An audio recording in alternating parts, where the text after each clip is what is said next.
Hello everyone, welcome to Raj Malhotra IAS. Raj Malhotra IAS में आप सभी का स्वागत है। और आज का जो हमारा टॉपिक होने वाला है बड़ा ही लाजवाब टॉपिक होने वाला है। सो गाइस, अभी हाल ही में जो है आपके चुनाव संपन्न हुए हैं। बंगाल में भी चुनाव संपन्न हुए हैं आपके, और तमिलनाडु में भी जो है गवर्नमेंट चेंज हो गई है। तो एक पॉलिटिकल चेंज देखने को हमें मिलता है।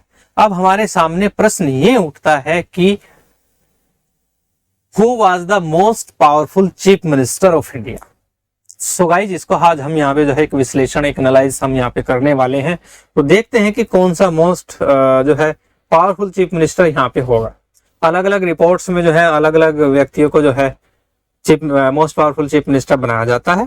तो अब इसको हम यहाँ पे डिस्कस करने वाले हैं। देखते हैं कि कौन सा जो है यहाँ पे सबसे ज्यादा पावरफुल चीफ मिनिस्टर है। तो देखिए, ये प्रश्न उठा क्यों है। प्रश्न ये उठा है कि अभी जो है अगर हम देखें तो मीडिया रिपोर्ट्स या अदर जो भी रिपोर्ट्स हैं उनके अकॉर्डिंग जो है अब तक, ठीक है, सबसे पावरफुल और इन्फ्लुएंशियल जो चीफ मिनिस्टर मानी जाती थी किसी स्टेट में, वो थी यहाँ पे ममता बनर्जी ऑफ वेस्ट बंगाल। यानी बंगाल की पूर्व मुख्यमंत्री ममता बनर्जी को सबसे ज्यादा मोस्ट पावरफुल चीफ मिनिस्टर माना जाता था।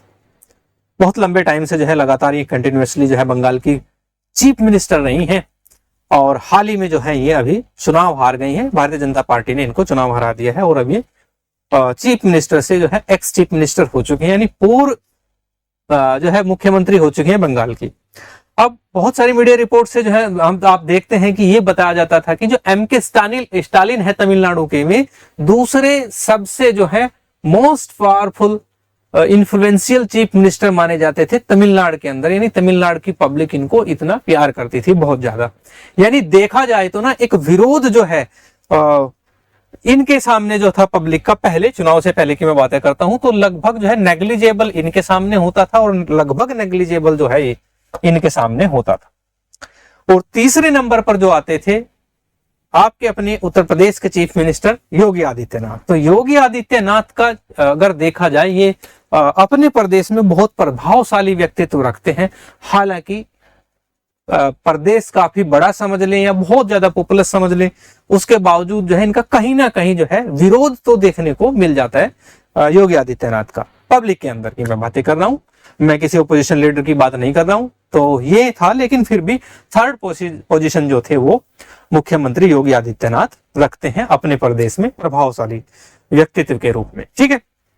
अब यहां से ये वीडियो बनाने का जो ऑब्जेक्टिव है वो यही है, क्योंकि हुआ क्या कि जो सबसे ज्यादा मोस्ट पावरफुल है अपने स्टेट में, ये जो है मैडम जी, ये भी जो है डिफीट हो चुकी हैं आपकी, और ये भी डिफीट हो चुके हैं, ठीक है।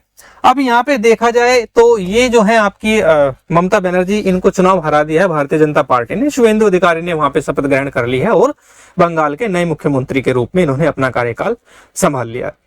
वहीं एमके स्टालिन की बात करें तमिलनाडु के अंदर, तो तमिलनाडु के अंदर जो है सी जोसेफ थेलापति विजय जिसको कहते हैं, उन्होंने जो है उनकी पार्टी टीवीके ने इनको हरा दिया है और कांग्रेस के साथ जो है कोलिशन में उन्होंने अपनी सरकार बनाई है और उन्होंने जो है शपथ ले ली है as a chief minister of Tamil Nadu. तो दोनों का अगर प्रभाव देखा जाए चुनाव के बाद, तो प्रभाव है ही नहीं। प्रभाव होता तो ये चुनाव जीतते, ठीक है। तो कहीं ना कहीं जो है जनता ने इनके प्रति जो है अपना जो समर्पण है वो बताया है कि भाई नहीं है, आपके प्रति हम समर्पित नहीं है। तो दोनों ये इलेक्शन में हार चुके हैं। तो तीसरे नंबर के जो मुख्यमंत्री हैं योगी आदित्यनाथ, क्या अब वो फर्स्ट पोजीशन पे हो जाएंगे? वही होना भी चाहिए, क्योंकि अगर देखा जाए दोनों ने जो है प्रभाव खो दिया। अभी योगी आदित्यनाथ की अगर हम बात करें तो 2027 में असेंबली इलेक्शन है उत्तर प्रदेश के अंदर, तो वहां पे देखा जाएगा कि अब योगी आदित्यनाथ का प्रभाव कितना बचा हुआ है।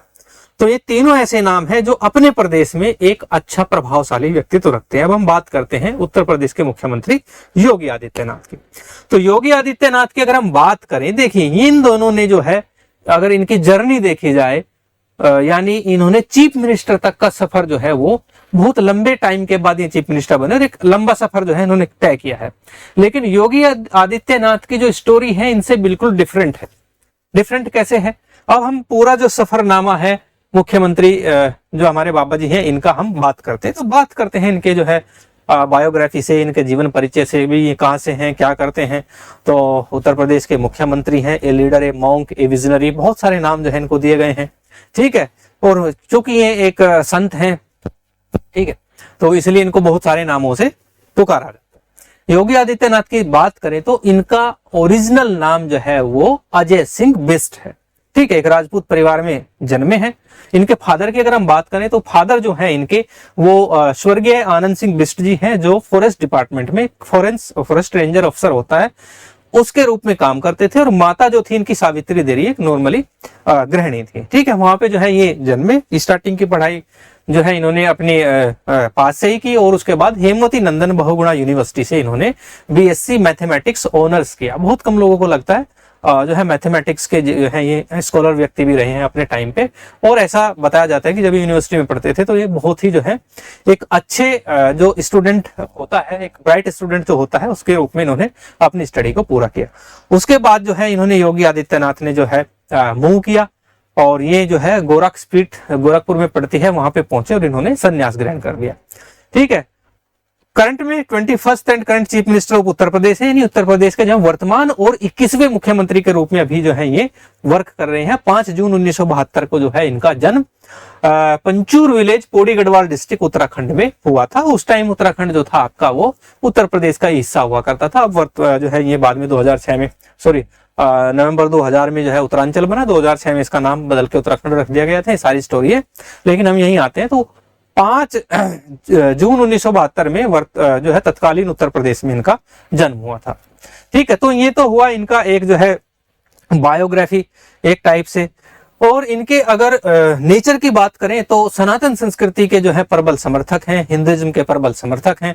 तो ये सारी चीजें देखी जाती हैं मुख्यमंत्री योगी आदित्यनाथ की।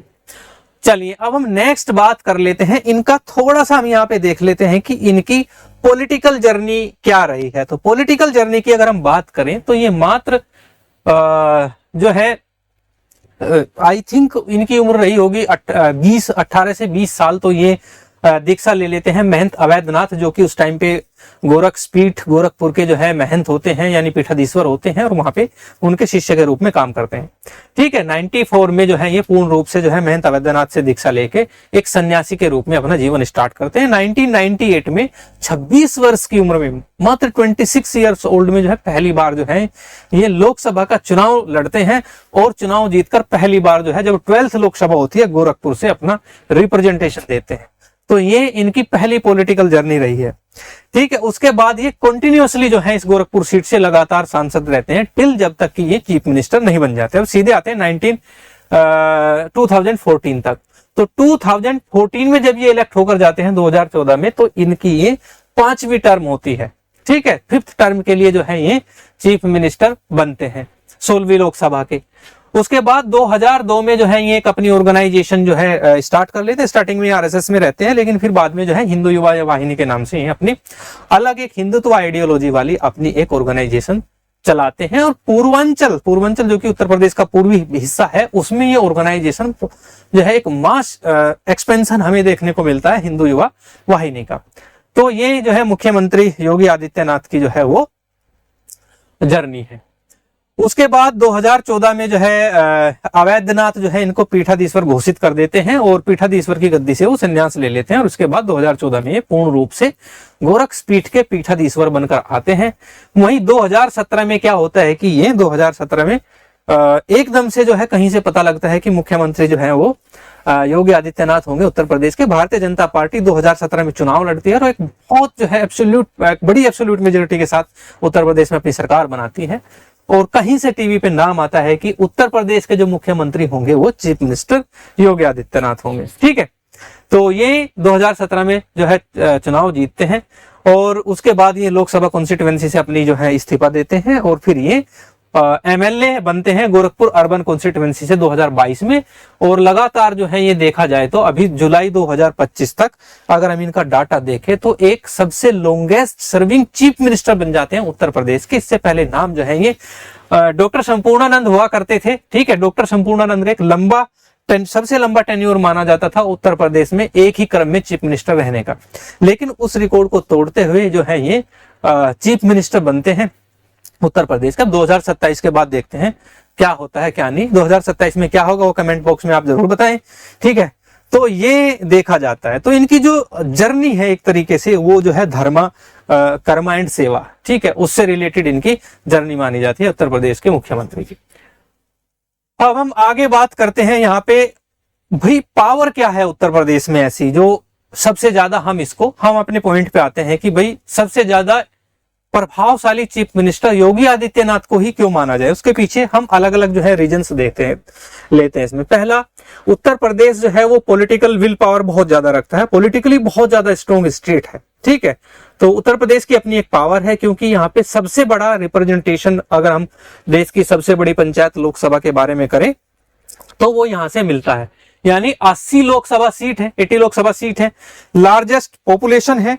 और जो नेशनल पॉलिटिक्स है ना हमारी, जो केंद्र की जो सत्ता है उस पर सीधा influence, direct influence Uttar Pradesh का पड़ता है। अगर किसी के पास उत्तर प्रदेश की सत्ता है तो उसके पास नेशनल जो पॉलिटिक्स है उसमें वो सीधा प्रभाव डाल सकता है।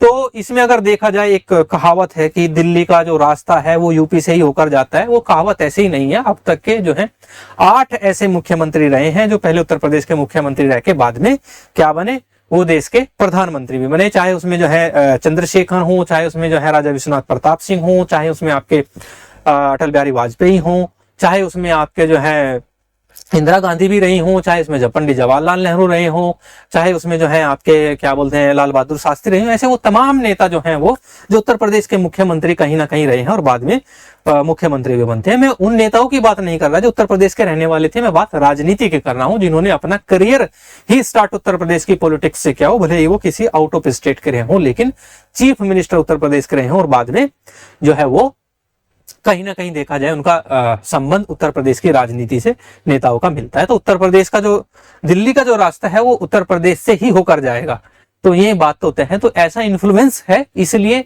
योगी आदित्यनाथ को भविष्य में एक बड़ी जो है कॉन्स्टिट्यूशनल पोजीशन पर भी हम उनको देख सकते हैं। तो स्ट्रॉन्ग जो है इनका पॉलिटिक्स है उत्तर प्रदेश का यहाँ पे। दूसरा क्या है कि योगी आदित्यनाथ का जो रूल करने का जो तरीका है उनमें लॉ एंड ऑर्डर जो है, ठीक है, यानी कानून व्यवस्था, साथ ही जीरो टॉलरेंस, जीरो फेयर की जो पॉलिसी इनकी रही है वो भी बहुत ज्यादा इनकी प्रभावशाली व्यक्तित्व का निर्माण करती है, इनको बहुत इन्फ्लुएंशियल चीफ मिनिस्टर बनाती है पूरे भारत में। तो इसमें जैसे कि माफिया क्रैकडाउन जो है इनका, माफियाओं के ऊपर जो है, क्रैकडाउन का मतलब है कि सीधे इन्होंने एनकाउंटर करना, गाड़ी पलटना और अलग अलग जो है प्रकार से माफिया को किसी तरह से खत्म करना, वो पॉलिटिक्स है। दूसरी बुलडोजर पॉलिटिक्स है, इलीगल कब्जों पर जो है इन्होंने एक बुलडोजर चलाया, उससे भी बहुत ज्यादा जो है इनको प्रसिद्धि मिली है। तीसरा इनका स्ट्रिक्ट एडमिनिस्ट्रेशन भी माना जाता है, ठीक है, इनका सख्त प्रशासन। तो इनके जो समर्थक हैं स्ट्रिक्ट प्रशासन को बहुत अच्छा मानते हैं, वहीं जो है अगर इनके जो समर्थक नहीं है, चाहे वो पब्लिक है या इनके ओपोजिशन लीडर्स हैं, वो कहते हैं कि तीनों ही जो पॉलिसीज हैं वो बाबा की गलत है। माफिया वाली भी गलत है, वो कहते हैं कि अगर कोई माफिया है तो उसको लीगल वे में जो है उसको सजा मिलनी चाहिए, बुलडोजर पॉलिटिक्स बिल्कुल बेकार है। तो ये सारी चीजें, तमाम वो चीजें इसमें चलती रहती हैं, लेकिन फिर भी उसके बाद भी जो है स्ट्रोक एडमिनिस्ट्रेशन इनका बना हुआ है। तो ये चीजें भी जो है देखी जाती है। लॉ एंड ऑर्डर जो है इनका वो इनको बहुत ज्यादा प्रभावशाली, केवल जो है और केवल जो है आपका देखा जाए उत्तर प्रदेश में ही नहीं, आउट ऑफ उत्तर प्रदेश भी बहुत ज्यादा ये चर्चित बने हुए हैं। अब तीसरी हम बात करते हैं नेक्स्ट हिंदुत्व पॉलिटिक्स की। तो हिंदुत्व पॉलिटिक्स की अगर हम बात करें, हिंदुत्व पॉलिटिक्स के योगी आदित्यनाथ भारतीय जनता पार्टी की तरफ से पोस्टर बॉय माने जाते हैं और साथ ही एक स्टार प्रचारक भी माने जाते हैं। इनकी टेम्पल पॉलिटिक्स है, इनका फोकस रहता है कि टेम्पल डेवलपमेंट, रिस्टोरेशन पे, और जो है आपके हिंदू हेरिटेज है उनको रिस्टोरेशन के बारे में बात करते रहते हैं। साथ ही रिलीजियस गैदरिंग बहुत ज्यादा है इनके साथ, ठीक है, और धार्मिक जो भीड़ है वो इनके पीछे बहुत ज्यादा है। इसीलिए अगर देखा जाए तो influence on the Hindu vote bank जो है इनके साथ बहुत ज्यादा है। और उत्तर प्रदेश ही नहीं, नॉर्दर्न इंडिया में पूरे में अगर देखा जाए, पूरे उत्तर भारत, इवन दक्षिण भारत में भी जो है इनको कैंपेन के लिए बुलाया जाता है। इनकी सभाएं होती हैं। जो हिंदुत्व आइडियोलॉजी को पसंद करते हैं, जो लोग हिंदुत्व आइडियोलॉजी को फॉलो करते हैं, वो इनको काफी पसंद करते हैं, ठीक है। तो ये कभी कभी कहते हैं कि गर्व से कहो हम हिंदू हैं और एक संस्कृति, एक पहचान, और ये सारे जो है इस टाइप के नारे, सबका साथ सबका विकास, ये सारे नारे जो है योगी आदित्यनाथ की तरफ से चलते रहते। तो हिंदुत्व पॉलिटिक्स भी कहीं ना कहीं जो है इनकी जो पहचान है, इनकी जो पॉपुलैरिटी है, इनकी जो लोकप्रियता है, उसको जो है पैन इंडिया जो है वो कहीं ना कहीं बनाने का काम करती है, ठीक है। तो ये अगर देखा जाए ये था। और दूसरा इसी तरह जो है इनकी नेशनल पॉपुलैरिटी जो है वो बहुत ज्यादा है। जैसे देखा जाए इलेक्शन कैंपेन करने के लिए जो है हर स्टेट में जाते हैं, चाहे वो आपका बंगाल इलेक्शन हो या आपका देखा जाए प्रीवियस में हरियाणा इलेक्शन हुआ, वहां पे भी इन्होंने कैंपेन किया। तो ये इनकी नेशनल पॉपुलैरिटी को बताता है, इनकी जो इनकी राष्ट्रीय जो लोकप्रियता है उसको उजागर करता है। और सोशल मीडिया फैन बेस बहुत ज्यादा है इनका, देखा जाए तो एक बहुत ज्यादा सोशल मीडिया में जो है लोग इनको जो है फॉलो करते हैं। और साथ ही यूथ का बहुत ज्यादा सपोर्ट है इनको। जो युवा है, पूरे भारत का युवा जो है वो योगी आदित्यनाथ को, शायद ही कोई युवा होगा जो इनको फॉलो ना करता हो। यूथ का ये लीडर भी बनते हैं, और बने भी क्यों ना, ज्यादा एज नहीं है इनकी, राहुल गांधी से तो खैर छोटे ही हैं एज में, ठीक है। तो ये सारी चीजें हैं, इसलिए जो है इनको यूथ बहुत ज्यादा सपोर्ट करता है, ठीक है। तो अगर देखा जाए इन्होंने अब तक महाराष्ट्र, कर्नाटक, दिल्ली, गुजरात, असम, राजस्थान, सब जगह जो है इन्होंने देखा जाए एक क्रमबद्ध तरीके से जो है कैंपेन किया है इलेक्शन का, और भारतीय जनता पार्टी को कहीं ना कहीं जीत भी दिलाई है। तो ये नेशनल पॉपुलैरिटी बहुत ज्यादा है इनकी।